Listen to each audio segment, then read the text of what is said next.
வணக்கம், நான் Poomathi Gopalakrishnan. Welcome to boomas feathers. இன்றைக்கி நம்ம ரொம்ப குயிக்காக எல்லா டைம்லேயுமே சாப்பிட ஏற்றதான இந்த அவல் உப்மா, இதை போஹா அப்படின்னு சொல்லிட்டு கூட சொல்லுவாங்க. இது பொதுவாகவே காலையில் பிரேக்ஃபாஸ்ட்டுக்கு எடுத்துப்பாங்க. ஆனால் நம்ம இதை பிரேக்ஃபாஸ்ட்டுக்கு செஞ்சு சாப்பிட்டுட்டு மதியம் லஞ்சுக்கும் டிஃபன் பாக்ஸில் போட்டு போய்க்கலாம். இல்லை ஸ்நாக்ஸ் டைமுக்கு கூட இதை நம்ம செஞ்சுக்கலாம். அப்படி இல்லைன்னா நம்ம டின்னருக்கு கூடயும் இதை செஞ்சுக்கலாம். எல்லா டைம்லேயும் ரொம்ப ஆப்டாக இருக்கும். நல்ல ஃப்ளேவர்ஸோட நல்ல ஒரு ஃபில்லிங்காகவும் இருக்கும். கண்டிப்பாக சின்னவங்கள்லேருந்து பெரியவங்க வரைக்கும் எல்லாருமே விரும்பி சாப்பிட்ற இந்த அவல் உப்மா போஹா எப்படி ரெடி பண்ணுறதுன்னு பார்க்கலாம். நல்லா திக்காக கெட்டியாக இருக்கும் இல்லையா, அந்த அவல் தான் இதுக்கு நம்ம யூஸ் பண்ணணும். அதுதான் நல்லா சாதம் உதிரியாக வடித்தது போலேயும் ரொம்ப அருமையாக இருக்கும். இந்த மாதிரி கீழே ஒரு பாத்திரம் வச்சுட்டு மேலே கண் இருக்க பாத்திரத்தில் 1.5 கப் அவல் எடுத்துக்கிறேன். நல்லா கெட்டியான அவல் எடுத்துருக்கேன். இதில் நல்லா கொதிக்க காய்ச்சின சுடுதண்ணியை எல்லா இடத்துலையும் படுற மாதிரி இப்படியே ஊற்றிடுங்க. தண்ணி ஃபுல்லாக ஃபில்டர் ஆகி கீழே போயிடும். லேசாக பட்டிருக்க அந்த சூடான தண்ணியே அதுக்கு போதுமானது தான். இப்போ எல்லா இடத்துலையும் படுற மாதிரி லைட்டாக அதை மிக்ஸ் பண்ணி மட்டும் விட்டுடுங்க. இப்போயே அது நல்லா ஊறின அரிசி இருக்கும் இல்லையா, அந்த மாதிரி ஆகிடும்.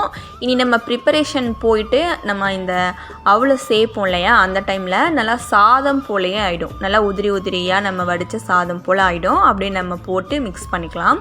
இனி கடாயில் 3 டேபிள் ஸ்பூன் கடலெண்ணெய் சேர்த்துட்டு 1/2 டேபிள் ஸ்பூன் கடுகு, 1 டேபிள் ஸ்பூன் உளுந்து, 1 டேபிள் ஸ்பூன் கடலைப்பருப்பு, 2 டேபிள் ஸ்பூன் நிலக்கடலை சேர்த்துட்டு ஒரு தடவை மிக்ஸ் பண்ணிக்கலாம். இனி இதில் ஒரு நல்ல ஃப்ளேவருக்காக கொஞ்சமாக ஒரு 1 பிஞ்ச் அளவுக்கு சீரகம் சேர்த்துட்டு இதை நல்லா ஃப்ரை பண்ணிக்கோங்க.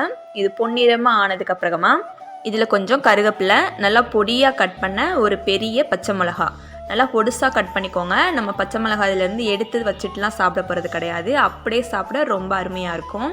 அதே போலயே கட் பண்ண 1 இன்ச் உள்ள இஞ்சியும் சேர்த்துட்டு நல்லா கை நிறைய வெங்காயம் சேர்த்துக்கலாம். இதை நல்லா மிக்ஸ் பண்ணிக்கோங்க. வெங்காயம் நல்லா வதங்கணும் அப்படின்ட்டுலாம் அவசியம் இல்லை. சும்மா நம்ம போட்ட உடனே ஒரு 1 மினிட்லேயும் நல்லா கண்ணாடி போல் ஆகிடும். அந்த ஃப்ளேவரே போதுமானது தான். இனி 1 பிஞ்ச் பெருங்காயத்தூள், 1/4 டேபிள் ஸ்பூன் மஞ்சள் தூள் சேர்த்துட்டு நல்லா மிக்ஸ் பண்ணி விட்டுக்கோங்க.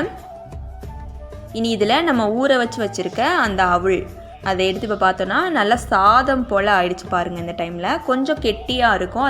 அதை நம்ம உதுத்து மட்டும் விட்டுக்கணும். உதுத்துட்டு இந்த மணிக்கு சேர்த்துக்கோங்க.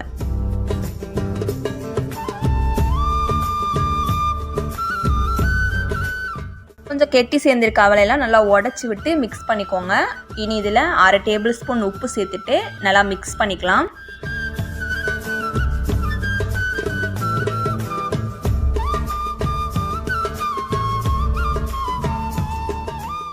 இனி இதில் 1 டேபிள் ஸ்பூன் அளவுக்கு லெமன் ஜூஸ் சேர்த்துட்டு பொடியாக கட் பண்ண கொத்தமல்லி தலையும் தூவிட்டோன்னா ரொம்ப ரொம்ப அருமையான இந்த போஹா அவல் உப்மா வந்துட்டு ரெடி ஆயிரும். நீங்கள் இது வரைக்கும் இந்த ரெசிபி ட்ரை பண்ணலை அப்படின்னா கண்டிப்பாக ட்ரை பண்ணுங்கள். ரொம்ப ரொம்ப உங்களுக்கு இந்த ஃப்ளேவர் பிடிச்சதாக இருக்கும்.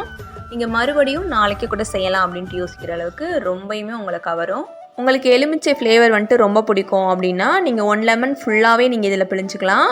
அது எலுமிச்சை அவல் உப்மா அப்படின்னு சொல்லுவாங்க. ரொம்ப ரொம்ப அருமையாக இருக்கும்.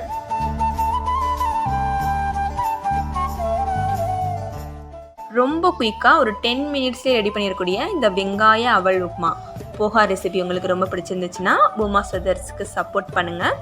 சப்ஸ்கிரைப் பண்ணி பெல்ல ஆளை கிளிக் பண்ணிக்கோங்க. இதே மெத்தடில் நீங்களும் ட்ரை பண்ணி பாருங்கள். ரொம்ப அருமையாக வரும். உங்களுக்கு பிடிச்சிருந்துச்சுன்னா கமெண்ட் பண்ணி லைக் பட்டனையும் கிளிக் பண்ணிவிடுங்க. தேங்க்யூ.